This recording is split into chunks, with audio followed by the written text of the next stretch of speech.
Assalomu alaykum birodarlar. Bu videoda sizlar bilan mana bu qo'ylarning ko'zi parda qoplashi, ya'ni ko'zi ko'rmay qolishi masalasida bir gaplashmoqchi edim. Endi nimaga gaplashmoqchiman? Hali tajribadan o'tkazdik bir dorini, bu reklama sifatida emas. Endi ko'pchilik qiynalyapti bu masalada, tavbat qila olmay. Shu qo'yimizni bitta ko'zi mana bu chap taraf ko'zi ko'rmay qoldi, parda bog'landi. Bundan oldin boshlanishi oldin mana bu ko'zini o'rtasida oddiy qanday oqadi yig'laganda, bunday emas, ko'zni o'rtasidan tomchilab yosh oqishni boshladi. 2-3 kunda asta-sekin hali ko'zimday shishib qolganday bo'lib qisilib qoldi. Keyin 4-kunda asta-sekin parda qoplashni boshladi. Ya'ni bir haftaning ichida shu o'rtacha oqarib qoldi. Mutlaqo butunlay oqarmadi-yu, o'rtacha oqarib qoldi. Ma'lum bo'ldiki, qo'y ko'rmayapti. Xira-shira yonbosh bilan o'ng ko'z bilan qarashni boshladi. Keyin yarimta odamlardan so'rasam, birov aytadi pomil choyda sepkin. Yana birov deydiki, mana bu sahrni pudra bor-ku, qand pudrasi changi. Shundan sepkin. Endi gapni ochig'i u narsalar hech ko'ngilga o'tirmadi. Keyin bir-ikki nimalardan bir kishi bir veturashda adresini berdi. Shu akamizga telefon qilsak, keldi, ko'rdi.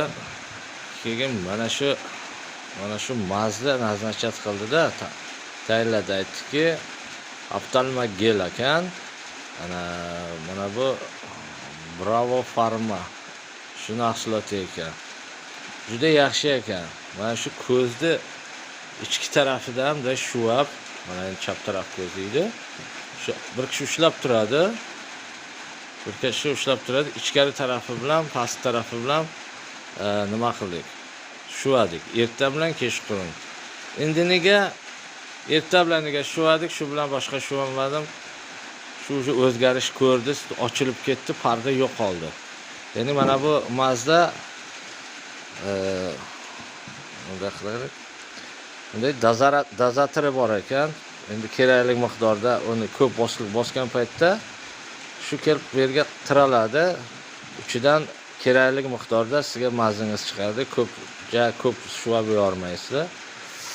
Mana shunday qilib mana og'iz tomonidan ham o'zi ochib ko'rsatishga harakat qilaman. Mana ichi mana o'zi sariq holatda bo'lar ekan.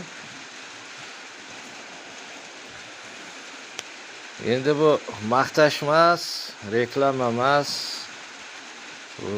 Mana oldini olish, haligi qo'ylarni tabobatlash uchun, ko'zi ko'r bo'lib qolmaslik uchun men sizlarga ilinib, sizlarga ham ko'rsatay deyapman.